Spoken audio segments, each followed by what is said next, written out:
안녕하세요. Welcome back, everybody. My name's Mitch.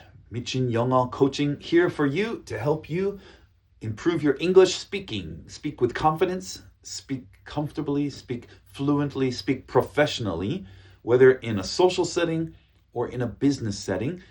This is very important, right? Most of you probably need to speak English sometimes in work or in life. And so I want to help you with that. That's why I made this channel. So subscribe if you haven't, and you can watch videos from me. I update it every week. Okay, today, the topic we're going to talk about is networking. Networking is in work and business. Often we have meetings, right? You have meetings in English. You have to talk to people in English. But even more difficult than that is networking in the social settings, okay? Because, I have a lot of videos about how to have a meeting in English. So you can go to my channel and check out those videos. I'll have many more. But sometimes a lot of my students, they often say, meetings are difficult, but more than that, more difficult things are networking events, right? When you have to go to a global conference, or you have to go to some workshop, or you have to go to some seminar, or any kind of thing like that, where you're going to, in a social setting, speak English with people. Okay, that's what we're going to talk about in this video today. Okay, I want to help you, give you some tips on how to handle those situations without being too nervous and scared and afraid to talk to people. And the biggest problem is feeling awkward. Yeah, when you don't know anybody or you don't know many people, it can be very awkward, right? Even for me, native speaker, I don't like those situations either. Nobody does. Well, some people do. Some people, very extroverted. They love people. They love to meet new people. If that's you, just skip this video. You don't need it, okay? But most of us, including me, we get a little shy and intimidated when you're in a room full of people you don't know, okay? And it's even worse if it's for business, because if it's just a party, whatever, you can make some friends or not, doesn't matter. But for business, the goal of networking is to build relationships that can later become opportunity, right? Business opportunity. So it's important. It's not something you can just sit in the corner with a drink and look at everybody and, just observe, right? You have to, for your own success and business relationships, networking, you have to kind of push yourself to get out of your shyness and awkwardness and to get into the situation, the social situation, right? Whether it's a party, could be just a workshop, business meeting, these kind of seminars where you have time after the keynote speaker, you listen to the speaker, and then you have some time to talk, right? You could just drink your coffee and in peace and eat your little snack and be quiet, but then you're going to be the person that nobody does business with. And that's not what you want. You want to network. You want to get to know people. You want to build business relationships, right?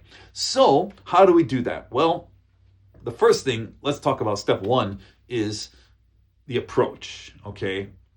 In other words, you have to know how to approach somebody. There are some people who they come in too hot. We say, oh, you're coming in too hot. They just walk right up to you and they get too close and they're too loud and they're too, speaking too directly. That's not a good approach.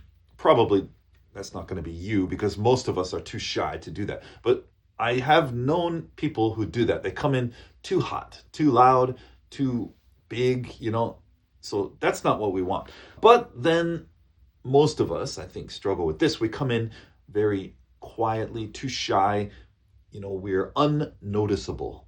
Nobody even sees us. We're just blend into the corner. We're the invisible man, right? Blending into the wall. That's not okay either.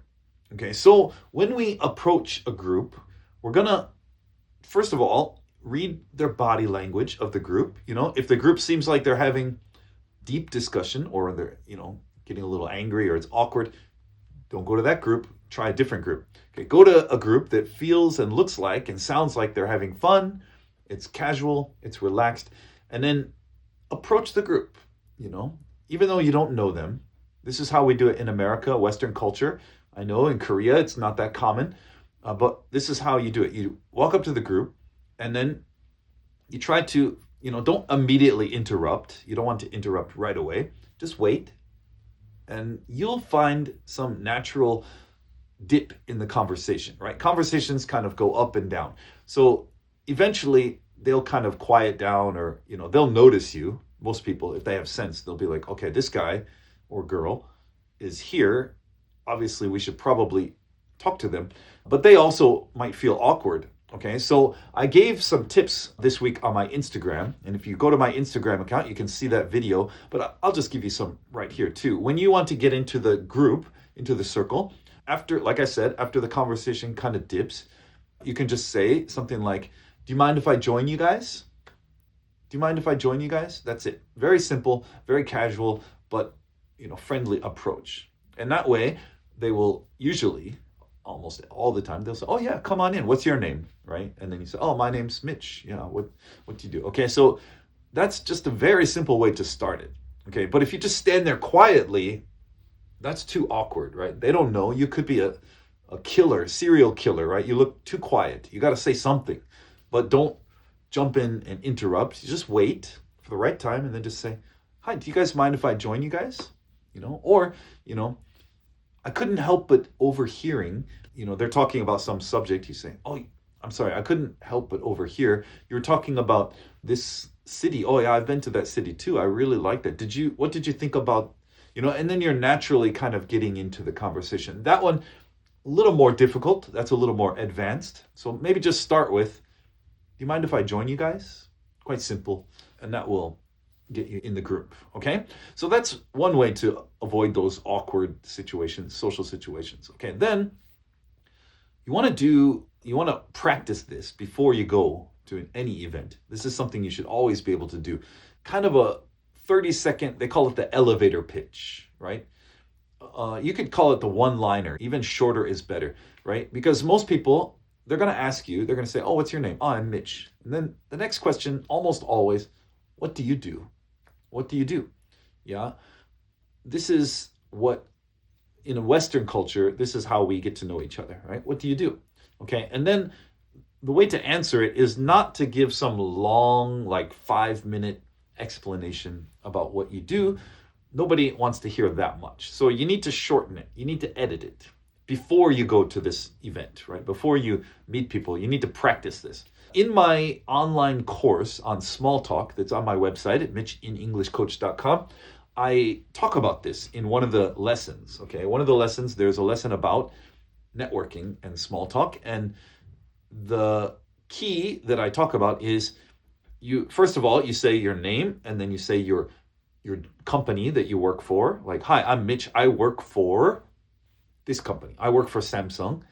And then you give your role, like your title, right? I'm the director of my marketing or something like that. I'm an engineer. I'm a software engineer or something like that. You give your kind of title, and then the last one you give your responsibility and roles.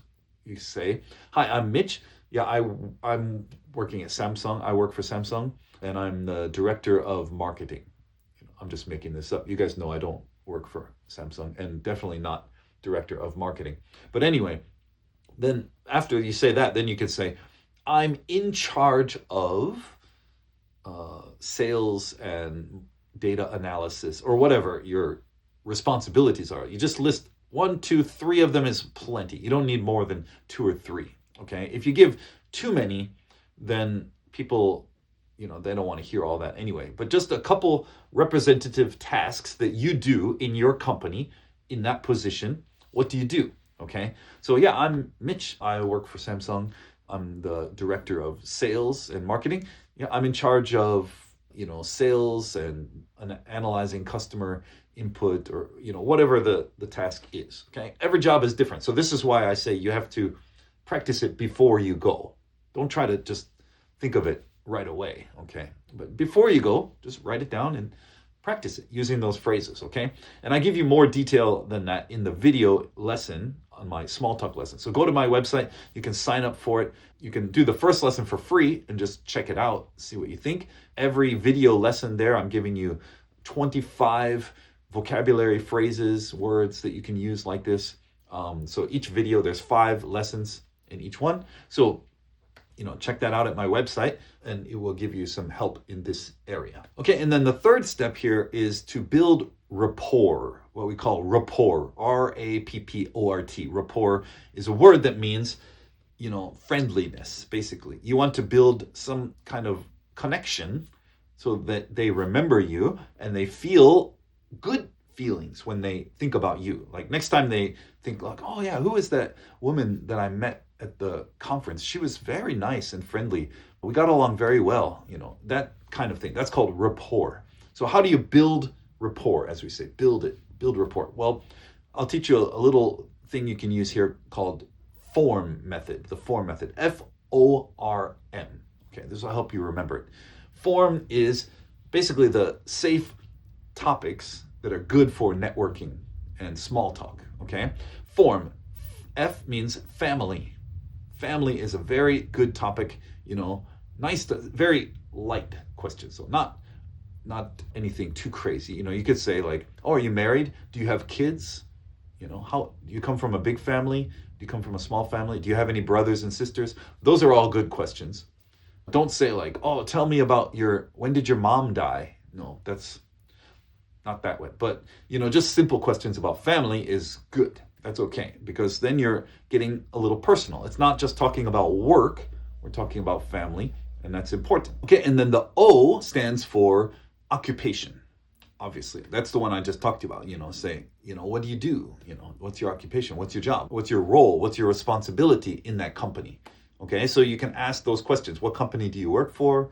What do you do in that company? What's your position? What's your job? And what responsibilities do you have? What are you in charge of? So you said yours, they probably will say theirs too, but you can ask about it, because sometimes, we talk about ourselves a lot of times, but we forget to ask. Okay, so give that back to them. So what do you do? What are you doing in that company? Okay, recreation, that one is recreation. Okay, this one is very easy one. People love to talk about their hobbies. People like to, if they like golf, you talk about golf. If they like sports, talk about sports. If they like movies, talk about movies. Any kind of recreation is good for conversation like this. But you should ask questions first, right? Don't just assume, but, just say like, so what do you like to do for fun? What are your hobbies? That kind of thing. So when you ask that question, they're going to tell you, oh, I like to go fishing sometimes. Then, even if you don't fish, it's okay. Just talk about fishing. You can ask questions. Oh, really? I've never been fishing. Why do you think fishing is a good hobby? Maybe I should take up a hobby. These kind of questions show that you're interested in what they are interested in. Then you have something we call in common. In common means something that you can both talk about. When you find something in common, it really makes conversations much smoother. And as I said, it builds rapport. So later they're going to remember you. Oh, that guy was really cool. He let me talk about fishing for 20 minutes, that kind of thing. Then they remember you. Okay, and the last one, M. Now this one might be, maybe not expecting it, but M stands for motivation. Motivation. This is a good one a lot of times to take the conversation just a little bit deeper, right? Like they say that they're working at this company, that they're passionate about this kind of thing. Okay, why? What's your motivation for that? Why do you like your job? Why do you like fishing so much? There's a good one. What is it about fishing that you really like? Or golf, So tell me why you like golf so much. What's the top 3 things that golf, does for you? Why does it make you so happy? That kind of thing. This is very important for building rapport, because we're not just talking about what we call surface level things. We're going a little bit deeper below the surface, not too deep, but just a little bit below the surface to find out why they do things. And sometimes they don't even know, why do I like fishing? I don't know. And then they start talking. They say, oh, fishing makes me, I feel peaceful when I'm out in nature and it's very quiet and I can think. It releases my stress. Those kind of answers, now they're thinking about that too. and they're thinking, wow, this person really understands me. We can communicate on a deeper level. And that is the best case scenario. When you get to that level, you've got a friend, you've got a working partner, business partner, someone who will remember you, and you can work together in the future. So those are my tips for how to approach people in a networking situation and how to make them remember you for a long, long time. Okay, everybody? So try it out at your next networking event, next conference, next seminar, next workshop, anything like that. Try it out. Social event, anytime you go to a party, you can try these tricks too. Okay, so that's it for this one. We'll be back with another video soon. Make sure to check out my website at mitchinenglishcoach.com. See you soon.